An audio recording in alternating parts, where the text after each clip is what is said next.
नमस्कार दोस्तों, एजुकेशन 790 से मैं सुरेश यादव।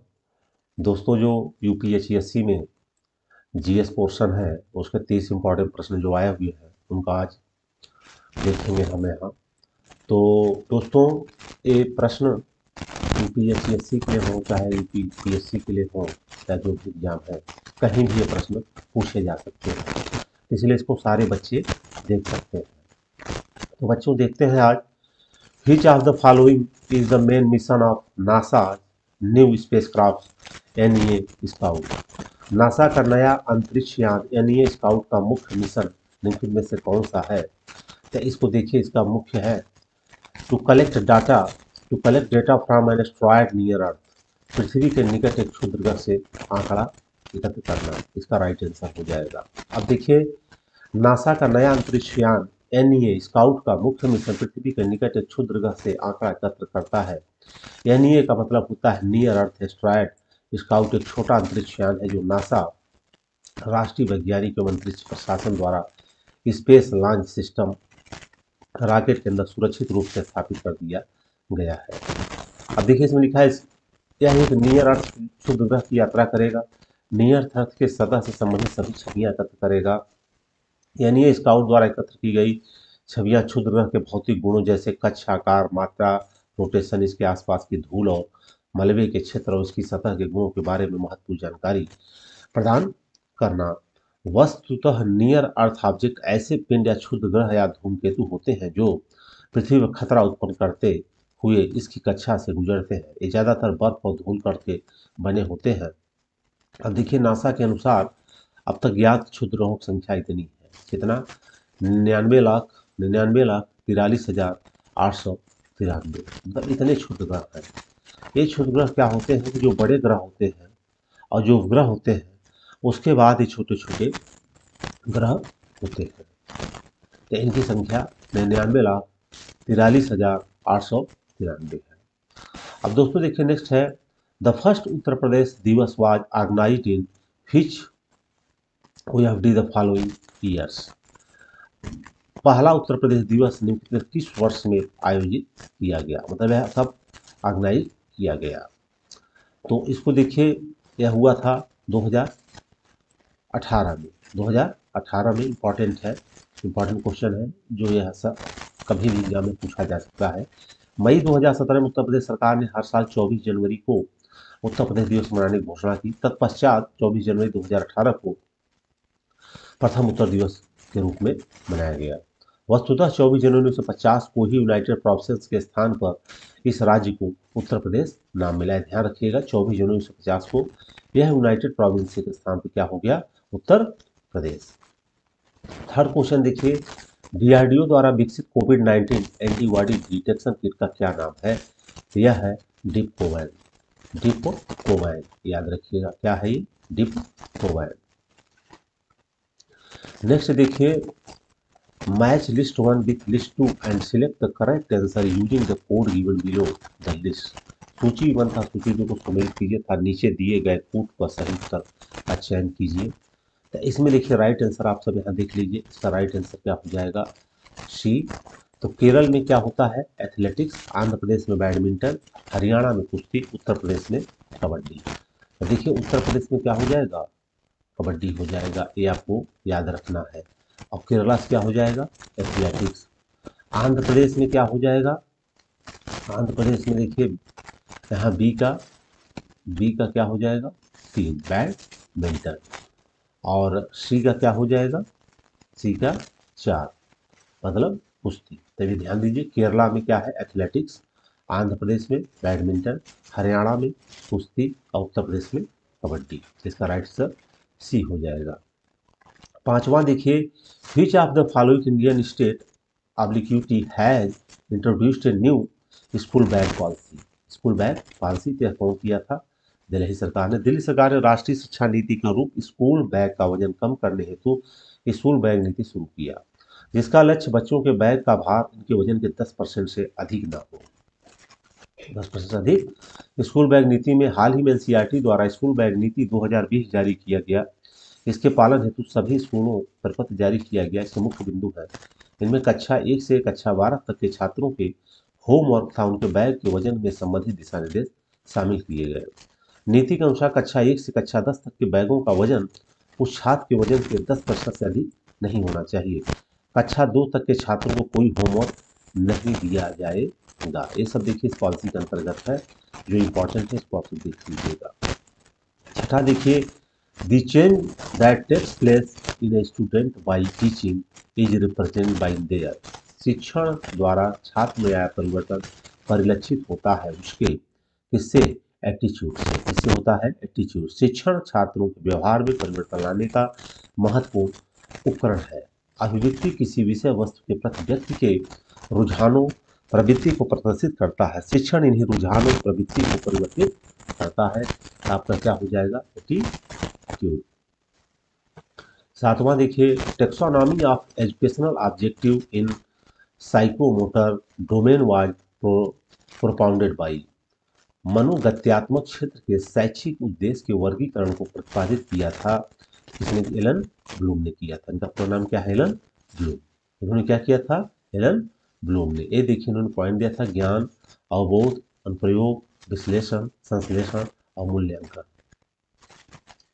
नेक्स्ट देखिए, what is the full form of नाक। नैक का पूर्ण रूप क्या है? नैक का पूर्ण रूप क्या है? तो इसका राइट आंसर है national assessment and accreditation council. National assessment and accreditation council. अब नाइन्थ देखिए, when was the first national policy of education declared. When was the first national policy of education declared. प्रथम राष्ट्रीय शिक्षा नीति कब घोषित की गई? तो इसका राइट आंसर हो जाएगा 24 जुलाई 1965। 24 जुलाई 1965। अब देखिए, कोठारी आयोग 1964 से 66 की संस्तुति के आधार पर 24 जुलाई 1966 को प्रथम राष्ट्रीय शिक्षा नीति की घोषणा हुई। इसमें शिक्षा को राष्ट्रीय महत्व का विषय घोषित किया गया और राष्ट्रीय शिक्षा नीति 1986 का उद्देश्य असमानताओं को दूर करके सभी वर्गों को शैक्षिक अवसर की बराबरी पर जोर देना। इस नीति के तरह ऑपरेशन ब्लैक बोर्ड, ये भी याद रखना, ऑपरेशन ब्लैक बोर्ड लॉन्च किया गया। राष्ट्रीय शिक्षा नीति 2020 में शिक्षा की पहुंच, क्षमता, गुणवत्ता, वहनीयता जैसे मुद्दों पर विशेष ध्यान दिया गया। इस नई शिक्षा नीति के अंतर्गत मानव संसाधन विकास मंत्रालय का नाम बदलकर शिक्षा मंत्रालय कर दिया गया। अब 10th में देखिए, a dynamic portal of University Grants Commission that aims towards empowerment of women in campus is known as. विश्वविद्यालय अनुदान आयोग का एक ऐसा गत्यात्मक पोर्टल जिसका लक्ष्य विद्यालय परिसरों में महिलाओं का सशक्तिकरण को जाना जाता है, यह हो जाएगा इसका राइट आंसर सक्षम। क्या है? सक्षम है। यहाँ पे इसके माध्यम से महिलाओं का सशक्तिकरण किया जाता है। 11वां देखिए, which of the following is an example of system software of a computer. इसका राइट आंसर हो जाएगा विंडोज 98। यह क्या है? एक सॉफ्टवेयर है। यह क्या है? ये सॉफ्टवेयर है। 1 terabyte of memory is equal to. 1 terabyte किसके बराबर हो जाता है? 1024 जीबी के। 1024 जीबी के। यहाँ देखिए केबी से स्टार्ट होता है, पहले केबी होता है, फिर एमबी होता है, फिर जीबी होता है, ऐसे इनका बढ़ते जाता है। यहाँ देखिए मेमोरी वह भंडार क्षमता है जो प्रदर्शित करता है कि संबंधित क्षमताधारी की धारक क्षमता कितनी है। मेमोरी की सबसे छोटी इकाई बिट होती है। मेमोरी की मापक इकाइयाँ, एक बिट बराबर bit 1, 8 bit equal to 1 byte. तो देखिए जब मेमोरी की जाएगी काउंट तो वह बाइट में होती है। किसमें होती है? बाइट में होती है। लेकिन अगर स्पीड को किया जाएगा तो 8 kbps या 8 mbps, तो वहाँ हो जाएगा 8 बिट पर सेकेंड। लेकिन जब स्टोरेज की बात होगी तो किस में होगी? बाइट होगी। जैसे यहाँ देखिए, यहाँ पे टेराबिट नहीं होगा, यह टेराबाइट होगी। क्या होगी? क्योंकि यह मेमोरी पूछ रहा है। अगर मेमोरी पूछेगा तो यह बाइट होगा, लेकिन यही होगा कि TBPS का टेराबिट पर सेकेंड हो जाएगा। अगर यहाँ ऐसे लिखा रहेगा TBPS, यह हो जाएगा टेराबिट पर सेकेंड। टेराबिट पर सेकेंड। लेकिन अगर मेमोरी पूछेगा, अगर इतना लिखा हुआ है तो बी फॉर बाइट हो जाएगा। बी फॉर क्या हो जाएगा? बाइट। BYTE। और एक बाइट में कितने बिट होते हैं? 8। और 8 का आधा अगर लिखा हुआ है तो वह निबल हो जाता है। क्या हो जाता है? Nibble, NIBBLE। निबल भी मतलब होता है आ, निबल भी मतलब होता है 4 बीट, याद रखिएगा। अगर निबल लिखा है तो 4 बीट होता है, बाइट है तो 8 बीट होगा, ये ध्यान रखिएगा। 13 देखिए, in reference of computer what is cookies. Cookies क्या होता है? तो ए होता है text file having information obtained by the web browser. Text file जो वेब ब्राउजर से प्राप्त सूचना देती है। इसका मतलब ये होता है कि जैसे आपने गूगल पे जो सर्च किया है वह कुकीज के माध्यम से स्टोर कर लिया जाता है और उससे रिलेटेड रेफरेंस आपके मोबाइल पे आता रहता है। तो कुकीज का काम यही है कि आपने क्या क्या सर्च किया है उसी से रिलेटेड आपके फेसबुक या यूट्यूब पे ऐसी चीज़ें वह देता रहेगा कि आप किसकी जानकारी चाहिए। तो इसको क्या बोला जाता है? कुकीज बोला जाता है। बी देखिए, इसका है संगणक संदर्भ कुकीज एक प्रकार की टेक्स्ट फाइल जो वेब ब्राउजर से प्राप्त सूचना देती है। ये यूजर के इंटरनेट इस्तेमाल के अनुभव बेहतर करने का काम करती था। यूजर संबंधित कंटेंट होगा, जैसे आपने क्या हुआ कि कोई बुक खोजा यूजीसी नेट की, तो अब वो एक बार कुकीज उसको सेव कर लेगा और उसी से रिलेटेड जो है आपके फेसबुक या यूट्यूब इन सब पे वह देता रहेगा बुक आपको, क्योंकि उसको लग जाता है कि आपने कुकीज मतलब ऐसी बुकें खोजा था। यही कुकीज का काम होता है। 14 देखिए, modem is use for hitch purpose in the transmission. तो मॉडम किसके लिए यूज होता है? तो यह देखिए दोनों हो जाएगा, सिंक्रोनस और एसिंक्रोनस। मतलब इसका मतलब ये होता है कि मॉडम जो एनालॉग डाटा आता है उसको डिजिटल में कन्वर्ट करता है और जो डिजिटल डाटा है उसको क्या करता है, एनालॉग में करता है। तो इसको इसका काम होता है। ए और बी इसका राइट आंसर दोनों हो जाए, क्योंकि जो हम बोलते हैं ये एनालॉग होता है। जो हम बोलते हैं क्या होता है? एनालॉग होता है। लेकिन कंप्यूटर हमारा काम किसमें करता है? डिजिटल में काम करता है। तो यही हमारे बोलने और कंप्यूटर के बीच में जो डिवाइस यूज होती है उसको मॉडेम बोला जाता है। उसको क्या बोला जाता है? मॉडेम बोला जाता है। अब 15वां देखिए, which of the following is not an economic platform in retail business. In retail business मतलब देखिए कौन सा ई व्यापार प्लेटफॉर्म द्वारा व्यापार नहीं होता है? तो इसमें हो जाएगा टेलीग्राम। टेलीग्राम नहीं होता है क्योंकि अब यह हटा दिया गया है, बाकी सभी चलता है। नेक्स्ट देखिए, संयुक्त राष्ट्र द्वारा किस दशक को जैव विविधता दशक घोषित किया गया है? Which decode has been designed as the decade of biodiversity by United Nation. यह 2011 से 20 तक को 2011 से 20 तक को बायोडाइवर्सिटी नेशन को बायोडाइवर्सिटी घोषित किया गया है। बायोडाइवर्सिटी घोषित किया गया है। 17 देखिए, which of the following is an edible fungus. निम्नलिखित से कौन सी खाद्य कवक है? तो यह हो जाएगा एगेरिकस। एगेरिकस, जैसे आपने वो खाते हैं ना कुकुरमुत्ता, उसी प्रकार से यह भी एक है एगेरिकस। 18 देखिए, what are stenosias. What are the stenosias. Stenosias क्या है? इसका राइट आंसर हो जाएगा ए, अर्जेंटीना। अर्जेंटीना के बड़े पशु farm, vast cattle farms in Argentina. जहाँ पे बहुत बड़े पशुओं के रखने की जगह है उसको ही स्टेनसियाज कहा जाता है। क्या कहा जाता है? स्टेनसियाज। स्टेनसिया भूमि का एक बड़ा निजी भूखंड है जिसका उपयोग खेती व मवेशी भेड़ पालने में किया जाता है। दक्षिण अमेरिका में पंपास घास क्षेत्र में इसका विकास हुआ। अर्जेंटीना में स्टेनसियाज पशु फार्म बड़े पैमाने पर पाए जाते हैं। तो सब देखिए इंपॉर्टेंट प्रश्न है, इसको आप सब जरूर ध्यान रखिएगा। 19 देखिए, to which of the following factors Chernobyl Chernobyl tragedy was related. Chernobyl त्रासदी निम्नलिखित से किस कारक से संबंधित है? तो यह राइट हो जाएगा रेडियो एक्टिव रेडिएशन, रेडियोधर्मी विकिरण के द्वारा। अप्रैल 1986 में यूक्रेन के चेरनोबिल परमाणु संयंत्र की घटना दोषपूर्ण रिएक्टर प्रणाली संयंत्र में कार्यरत कर्मियों की गंभीर चोट का परिणाम थी। संयंत्र में भाप से उत्पन्न विस्फोट और आग के कारण रेडियोधर्मी विकिरण यूरोप के विभिन्न भागों में फैल गया और चेरनोबिल त्रासदी एक अनोखी और वाणिज्यिक परमाणु ऊर्जा के इतिहास में एकमात्र ऐसी दुर्घटना थी जहां विकिरण से संबंधित मौतें हुई। तो इंपॉर्टेंट है, इसको आप सब। 20 में देखिए, biodiversity of which of the following regions is richer. जैव विविधता निम्नलिखित क्षेत्रों में से किस में अधिक पाई जाती है? तो यह हो जाएगा ह्यूमिड ट्रॉपिकल रीजन्स, आर्द्र उष्णकटिबंधीय क्षेत्र। इसका राइट आंसर ए। 21 में देखिए, who said there is other thing more pious than Congress and that is a freedom Indians. किसने कहा था कांग्रेस से भी पवित्र एक और वस्तु है और वह है भारतीयों की स्वतंत्रता। जिसको कहा था चित्तरंजन दास ने 1 जनवरी 1923 को, 1 जनवरी 1923 को।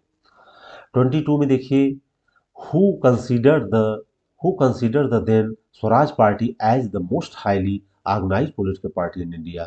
किसने तत्कालीन स्वराज पार्टी को भारत की सबसे सुसंगठित पार्टी माना? तो यह माना था किसने? बर्केनहेड ने। किसने माना था? बर्केनहेड ने। स्वराज पार्टी की स्थापना सी आर दास और मोतीलाल नेहरू ने 1 जनवरी 1923 को किया था। बर्केनहेड ने स्वराज पार्टी को भारत की सबसे सुसंगठित पार्टी माना है।